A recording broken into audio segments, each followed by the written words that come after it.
au sujet de Notre-Dame de Bétharram. Je n'ai jamais été informé de quoi que ce soit, ni de violence sexuelle. De nouveaux témoignages sont apparus. Le juge d'instruction Christian Mirande affirme vous avoir rencontré longuement dans son bureau pour parler du père Caricart accusé de viol. Ce juge a-t-il menti? Ce matin, dans le quotidien La République des Pyrénées, l'enquêteur de la section de recherche au moment des faits affirme que le défèrement du père Caricart au juge Mirande a été retardé car le procureur général voulait voir ce dossier suite à une intervention de M. Bayrou. Est-ce que ce militaire de la gendarmerie a menti? Face à cette omerta qui a duré des décennies, nous devons la vérité aux victimes plutôt que de chercher à tout prix à vous disculper. Quelles sont les mesures, les actions que vous allez mettre en œuvre rapidement pour protéger les victimes, qu'il n'y en ait plus aucune autre demain? Vous vous présentez en victime et avez-vous, comme annoncé, déposé plainte? Contre qui et sur quel fondement? Les yeux dans les yeux, Monsieur le Premier ministre, devant la représentation nationale. Je vous pose 3 questions, nous souhaitons 3 réponses et nous ne demandons que la vérité. Merci beaucoup, Madame la députée. La parole est à Monsieur le Premier ministre.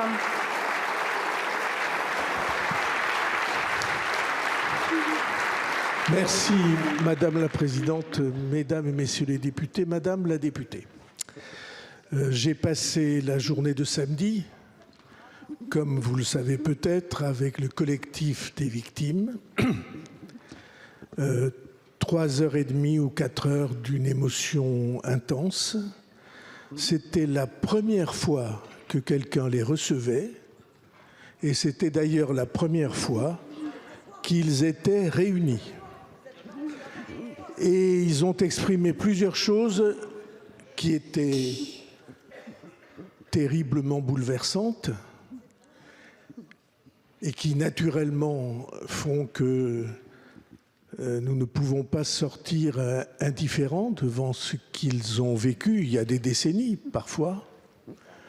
Mais ils ont exprimé une chose, c'est qu'ils détestaient la récupération politique qui était en train d'être faite, qu'ils trouvaient ça haïssable parce que, disait-il, ça les privait de leur histoire.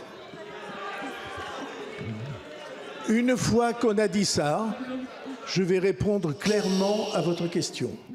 Est-ce que je suis jamais intervenu dans cette affaire comme dans d'autres affaires judiciaires?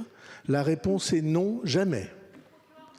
Ni de près, ni de loin.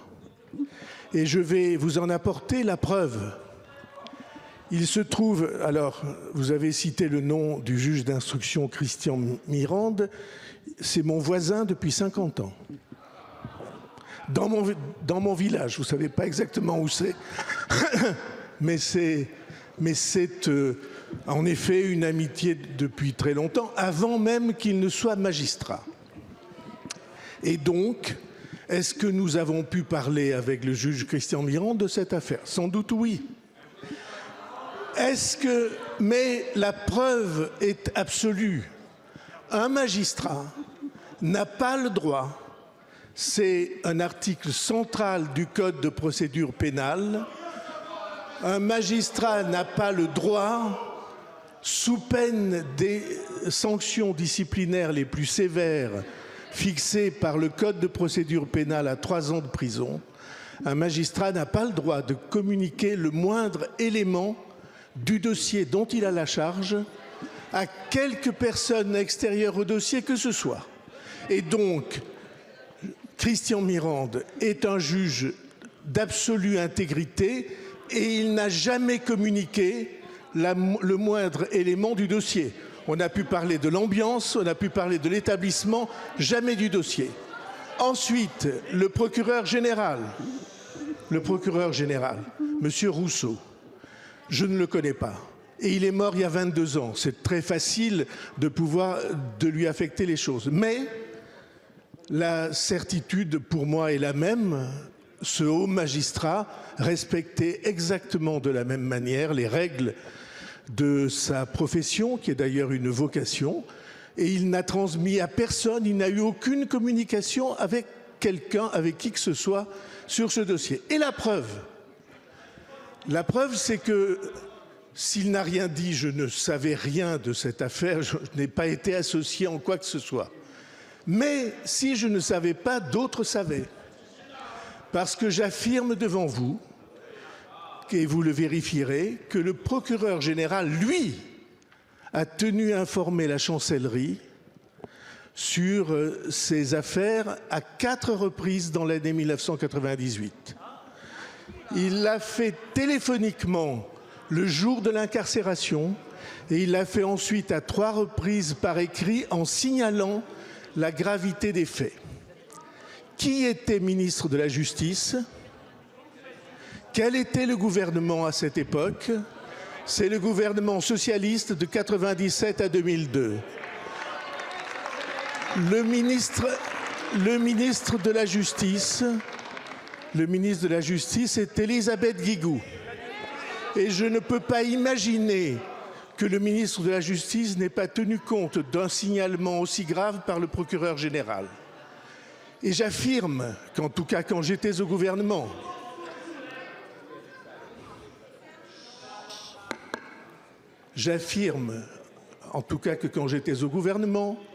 il ne pouvait pas y avoir un signalement aussi important sans que le ministre de l'Éducation nationale ne soit averti. Qui était le ministre de l'Éducation nationale ? C'était Claude Allègre. Qui était la ministre chargée de l'enseignement scolaire ? C'était Ségolène Royal. Je ne crois pas qu'on puisse imputer à ces personnalités des manquements aussi graves. J'affirme donc, je pose la question à mon tour, qu'est-ce qui a été fait après les signalements du procureur général pour que soient entreprises les démarches que vous recommandez ?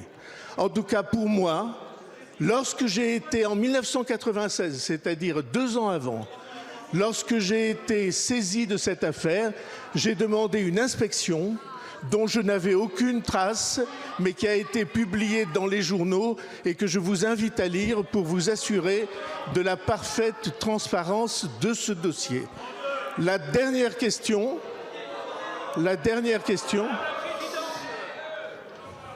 Je ne connais pas ce gendarme, mais il suffit de poser la question au juge Mirande qui répondra sur ce qu'il a dit ou qu'on lui prête d'avoir dit. Non, le gendarme, madame, excusez-moi, il y a un gendarme qui dit « J'ai entendu quelqu'un dire que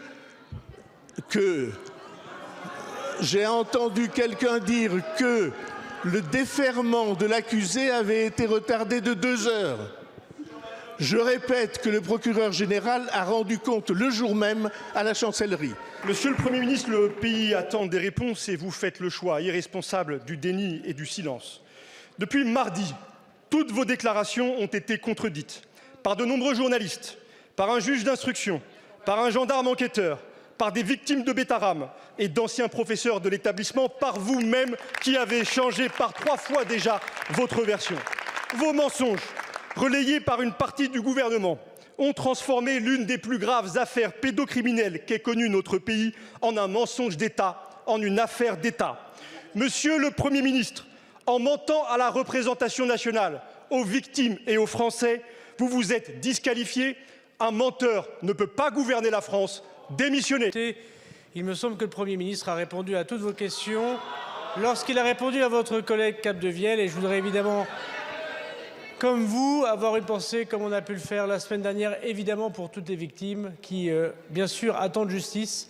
Et d'ailleurs, à la demande de Monsieur le Premier ministre, nous avons demandé au parquet général et au procureur de Pau de nous formuler les demandes de renfort nécessaires pour l'ensemble du parquet et pour l'ensemble des très nombreuses plaintes, plus d'une centaine qui ont été déposées et 90 auditions ont déjà eu lieu. Comme l'a dit Monsieur le Premier ministre, ce qui est certain dans cette affaire, c'est qu'avant 2013, vous savez qu'en 2013, le gouvernement, par le législateur, a changé les modifications d'intervention de la chancellerie dans les affaires particulières. Mais avant 2013, à chaque reprise, à chaque moment important sans doute des affaires, entre 1998 et 2000, il y a eu, par le procureur de la République au procureur général et du procureur général à la chancellerie, des échanges qui ont tenu informés du déroulement de ces affaires. Si vous cherchez des responsabilités et savoir ce qui s'est passé dans ces affaires, ce n'est pas à ceux qui n'étaient pas en responsabilité ce jour-là qu'il faut poser des questions, mais me semble-t-il à ceux qui l'étaient à l'époque, dans le cadre de la législation et des règles de la République. Monsieur le Premier ministre vous a donc répondu. Il me semble que ces explications étaient extrêmement claires et que les relations qu'il y a pu y avoir entre le pouvoir politique et les informations du procureur général à l'époque méritent d'être répondues par d'autres personnes que nous.